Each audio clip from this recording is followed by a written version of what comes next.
Então agora sim, agora que a gente viu um exemplo de cadeia de Markov, a gente pode continuar para ver algumas propriedades mais avançadas.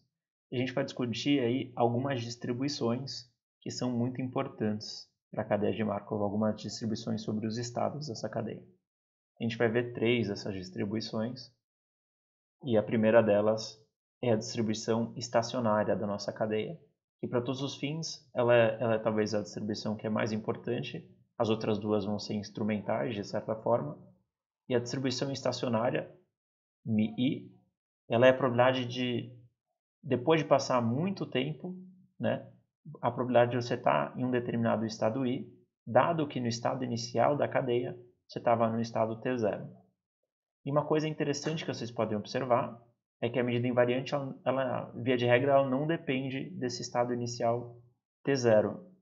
Isso porque a gente vai assumir e provar em alguns casos que se a nossa cadeia de Markov ela é suficientemente bem comportada, então não importa qual seja o seu estado inicial, vai ter uma certa mistura, né, sobre a sua distribuição, e no longo prazo você vai chegar numa distribuição que não depende do seu estado inicial. É claro que você não pode condicionar em estados anteriores, né? Você não pode, ou posteriores, você não pode condicionar, calcular a probabilidade de Tn, dado que Tn-1 é igual a alguma coisa.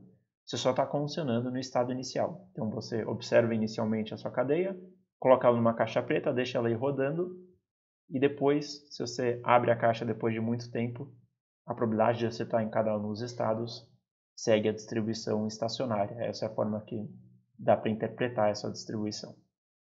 E a gente vai ver que essa distribuição estacionária é muito importante. Ela vai estar ligada à lei dos grandes números e o teorema do limite central para a cadeia de Markov. Mas pode ser muito difícil a gente calcular diretamente essa distribuição, né? Vocês podem ver que ela tem um limite, não é tão simples de descobrir qual ela é. Então, a gente vai ver 2 outras distribuições que estão conectadas à distribuição estacionária, mas que são mais operacionais e vão ser um instrumento importante para a gente.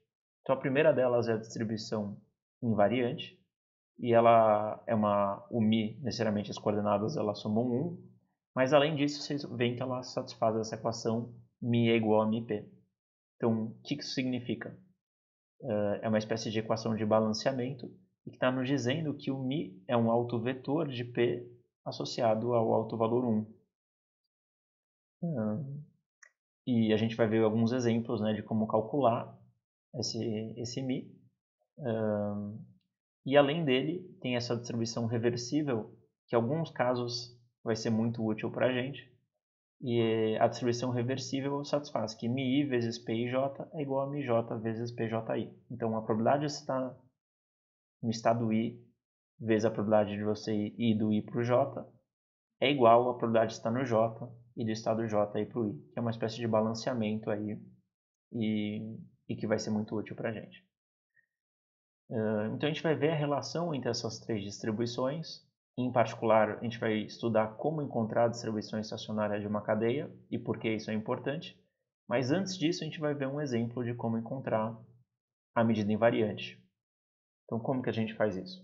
A gente pode ver o nosso exemplo, né, em que a gente tinha essa matriz 1/3, 2/3, meio, meio, e tentar calcular a medida invariante para esse exemplo.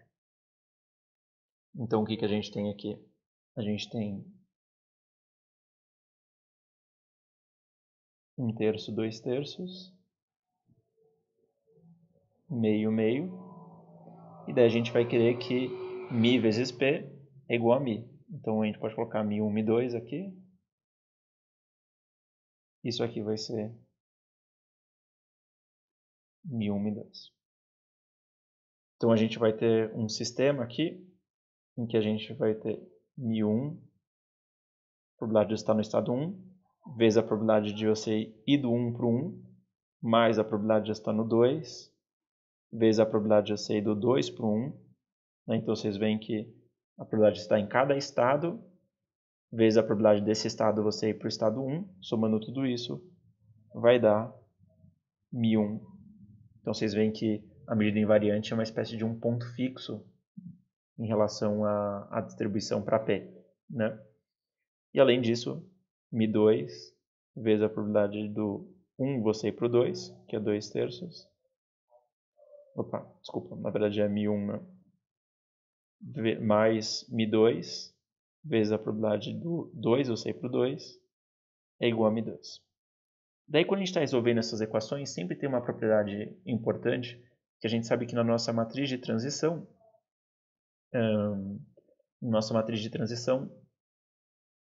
a soma das linhas necessariamente dá 1. Isso faz com que nesse nosso sistema ele não tenha uma solução única. As equações elas são linearmente dependentes. Então, com as equações são linearmente dependentes, via de regra, a gente pode sempre eliminar a última equação aqui, que ela não vai servir para nada. A gente pode adicionar no lugar dela que a gente quer que a nossa medida invariante seja, de fato, uma distribuição de probabilidade. A gente vai querer que Mi1 mais Mi2 é igual a 1. E esse sim é um sistema determinado e a gente pode resolvê-lo. Então, uma maneira de resolvê-lo é pela técnica da substituição, né? A gente pode passar o Mi1 para o outro lado aqui, e daí a gente vai obter que 2/3 vezes Mi1 é igual a meio vezes Mi2. E daí a gente pode substituir qualquer um deles. Então, por exemplo, a gente pode multiplicar por 2 aqui. E daí a gente vai obter que Mi2 é 4/3 de Mi1. E daí a gente pode pegar essa equação que a gente observou aqui e substituí-la na outra equação.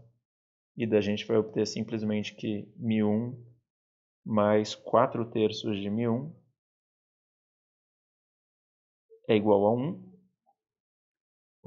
Ao que a gente obtém, então, que 7/3 de Mi1 é igual a 1. E, portanto, a gente obtém que Mi1 é igual a 3/7 e Mi2 é igual a 4/7. Então, essa é a nossa distribuição invariante nesse caso.